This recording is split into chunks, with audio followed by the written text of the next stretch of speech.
Hi BookTube, welcome to another fiction review.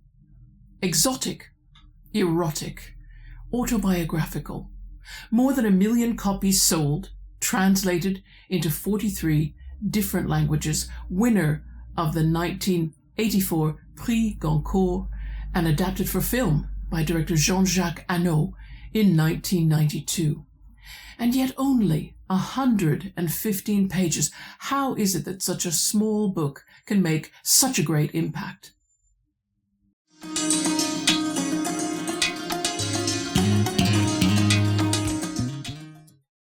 Today we are reviewing The Lover by Marguerite Duras, and I'm told that the final S needs to be pronounced, so I'm going with it.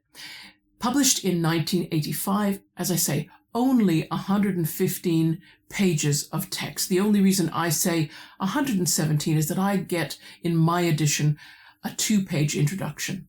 I've marked this as if I own the book, but technically this book belongs to the person who watches television. We both used to belong to a face-to-face book group. I stopped attending the monthly meetings, back in 2017 when I began my English Lit degree. It was just too much to try to fit in the monthly book and everything I had to read for my course. And so The Lover was one of the books that the group chose to read a few months after my departure. And by the way, the person who watches television was not able to finish it, short as it was. And I think I can explain that, so stick around for the rabbit hole. UK Kindle price right now is very good. If you are attracted to this book right now, it's going for $1.99. But prices secondhand online are good. There's a variety of prices because there's a lot of copies of this book available. The author, Marguerite Germaine Marie Donadieu, born in 1914 in French Indochina, or what is now Vietnam. Her parents were teachers and they had separately emigrated to Vietnam, and they met while they worked in the same high school. Marguerite's father, however, had to return to France in 1921 due to an illness, and he died there a few months later. And this caused a lot of struggle financially, and those circumstances are described in The Lover. Marguerite attended schools in France and in Vietnam. She got a degree in public law, and she found employment with the French government at the Ministry of the Colonies, understandably, and that was 1939, a fateful year. And during the Second World War, Duras continued working for the Vichy government by day, but she was a resistance worker out of hours. She was part of a small group that included François Mitterrand, who later served as President of France. Her first published work in 1943, Les Impudents, or The Impudent Ones, and her last published novel, Écrire, or Writing, in 1993. In 1975, she directed a film version of her own play, India's Song, and of course she's also known for her stage plays. She wrote about 12 and also 7 screenplays. And Marguerite Duras died in 1996, aged 81. Regarding the setting, the narrator is telling us, while she's living in France, about her teenage years in South Vietnam. I used old maps like the one I'm going to put on screen now to locate the place names mentioned in the story, and we are in the delta of the Mekong River. This was my first education about the Mekong. I traced that river from source to sea using online maps, and I came to realize how long it is. It is the world's 10th longest river, I now understand. And Duras talks about how wide and cluttered with debris the river became by the time it had made its way down to the South China Sea. It's like nothing can resist it, but just gets pulled along by its current. And that is a kind of confession, I think, that the beginnings of the affair described in this novel were, at least in the narrator's mind, a kind of inevitability, a force that was just going to run its course. And just like all the river debris flows to the ocean, so the sexual tension that builds between the lovers in this novel sweeps them up and carries them along. They are kind of an accident, one of those things, but like an accident, also unfortunate. On page 38, their first time in bed together, the narrator describes as slowly drawn away, borne toward pleasure, clasped to it.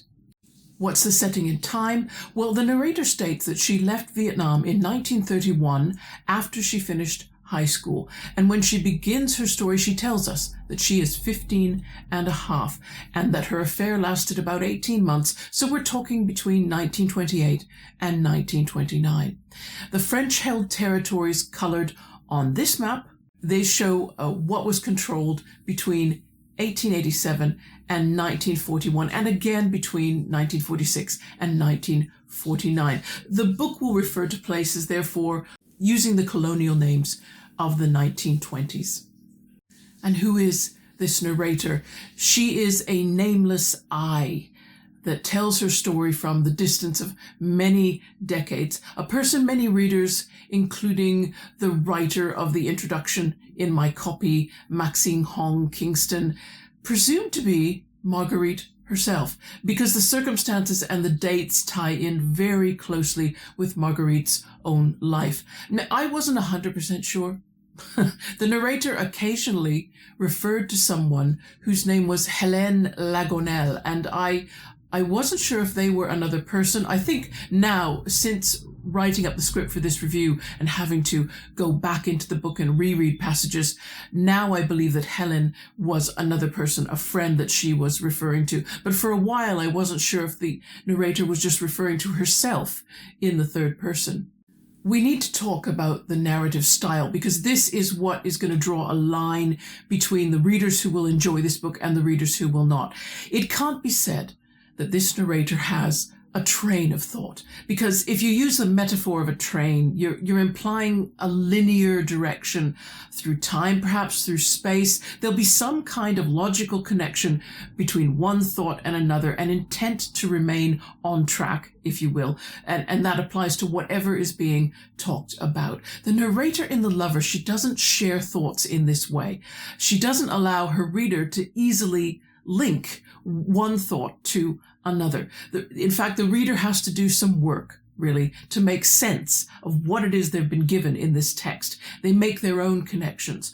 But certainly on the first reading, I think most people will feel that there were passages in that book that they just really couldn't fit in with the rest of the text. The narrator is aware of their own failings in this way. They don't take it for granted. On page 7, they say, and I'm quoting now, "I've written a good deal about the members of my family, but then they were still alive, my mother and my brothers, and I skirted around them. I skirted around all these things without really tackling them."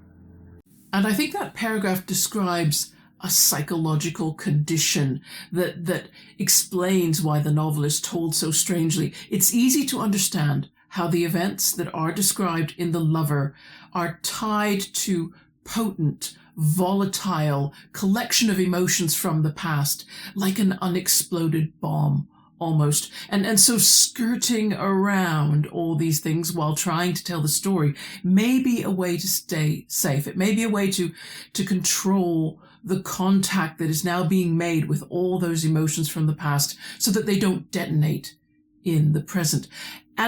And while the thoughts may be random, the language is evocative and beautiful. I might also add that the skirting could be the result of alcohol abuse. The narrator admits that she has a drinking problem, and the way the story is related could be understood as someone talking while intoxicated. You can imagine how disjointedly a story might be related. And apparently Marguerite Duras has said in an interview that she wrote the book while she was drunk. Regarding the number of characters, there's kind of a myopia in this story. It's a symptom of the love affair. The narrator mentions her mother, mentions her brothers, mentions her father, but as a reader, the only character I felt I ever met was him. as the lover is called. He's never named. We only know that he is Chinese. He's the son of a wealthy businessman, and he owns an apartment of his own in Saigon, where he brings the narrator in his chauffeur-driven car. Both narrator and lover know that they must conceal their relationship as much as possible for different reasons. And therefore, there's a sort of, you don't really feel like the rest of the world exists. They're talking so much of their time together. And understandably, another byproduct of this is that the novel feels shut in, a bit airless. You like the heavy, wet air of the region, which is mentioned. Both narrator and lover are trapped in the lives that they lead. Society has expectations for a young, middle-class French woman in the 1920s, and it also has expectations for a young Chinese man who is heir apparent to a big business empire. Their love sits outside those expectations, and even if it is true, it can only last for so long. And since these lovers exist in hiding, as far as representation goes, I wouldn't say that this novel provides representation of anything besides that peculiar, ill-fated pairing. You learn a little about French colonial society, very little. You learn nothing about the people who were living in Vietnam at the time, or the Chinese community who also lived in the Mekong Delta area. If you're curious to get a better understanding of the place and its colonial history, I think you're going to have to search out a different book. Problematic content. Well, the age gap between the narrator at 15 and a half and her lover, who at the very youngest I would place in his mid-20s. That's going to be a problem for a lot of readers. The narrator's attitude also towards the affair might seem strange to a lot of us. She doesn't consider him to be an abuser in any sense of the word. She never uses words like that. She never regrets the time that they spent together. She repeatedly describes her own willingness and her desire for their time together in that little Saigon apartment. That being said, you can get enough as an experienced and astute reader from the text to tell that the relationship is not sugar-coated. The narrator realizes dimly that what is driving her into the arms of this man is kind of a desperate need to feel close, to feel held, to feel secure, having lost her father and her brother, and her mother not coping well with any of these losses and therefore unable to provide any emotional support.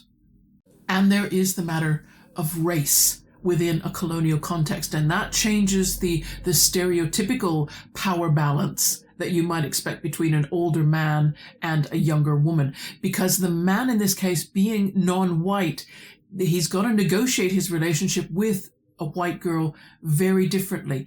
And the narrator herself sums up this situation. And on page 35, she says, from the first moment, she knows, more or less, knows he's at her mercy, and therefore that others besides him may be at her mercy too, if the occasion arises. And on page 32, she says about her impression of him when he first approaches to introduce himself. There's the difference of race. He's not white. He has to get the better of it. That's why he's trembling. She isn't more specific, but it's not hard to imagine the tensions that could develop between colonizer and colonized, between French and Chinese communities, if the young female narrator chose to betray her secret lover and chose to make a fuss about it.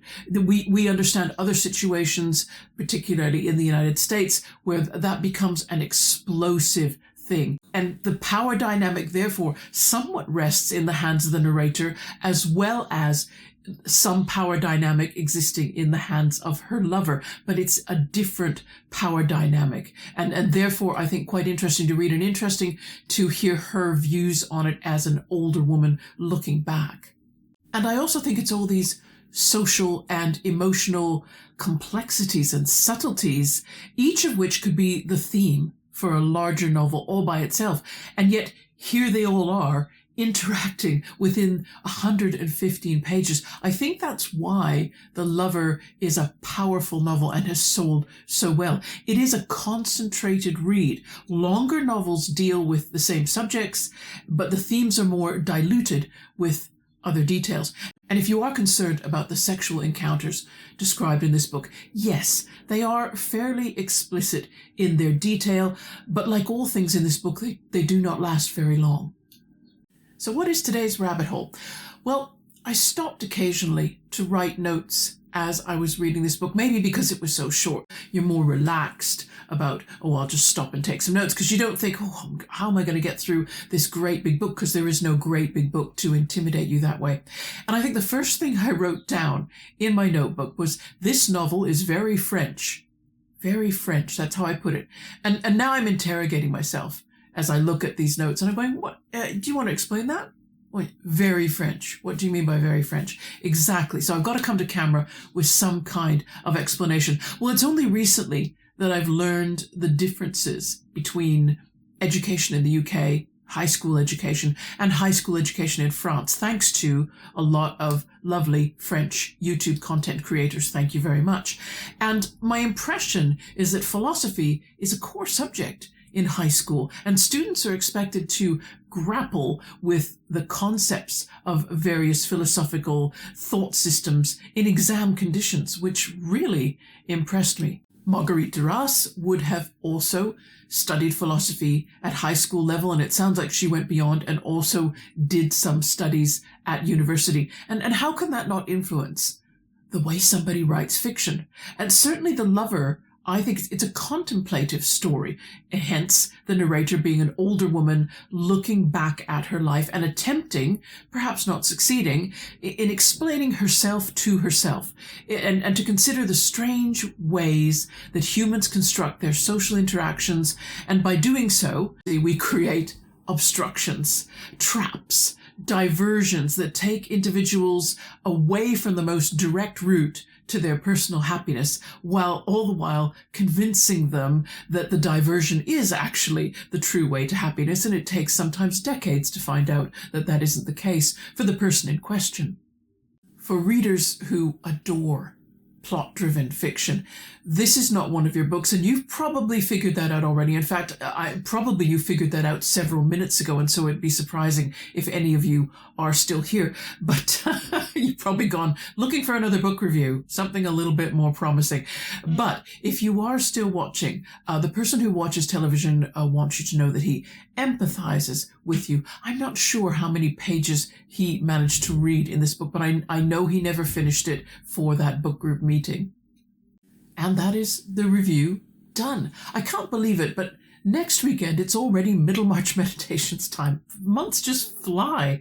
I'm going to be having a mini break in the middle of the week, not to go very far away. We're just going up to Mansfield in Nottinghamshire, because we're going to watch a couple of cricket matches at a beautiful sort of sports centre, which I love. And it means I'm going to have a lot of reading time. So my hope is that I will finish the 2 books that I've currently got underway. Actually, I just started a third this morning, started an audiobook. So there's 3 on the go at once. And then I'll have some material for you in my book reviews for August. Now, how's your reading going this month? Because I know July is the month in the UK when the schools close, and that means parents have to kind of rearrange the way their life goes in order to accommodate having children at home more. And in the United States and Canada, I think school holidays have already started, so there's that disruption, and I bet for some of you that can have an impact on your reading. If you're one of those parents, wishing you all the best for this time, and I'll look forward to seeing everybody again in a few days' time. Take care. Bye-bye.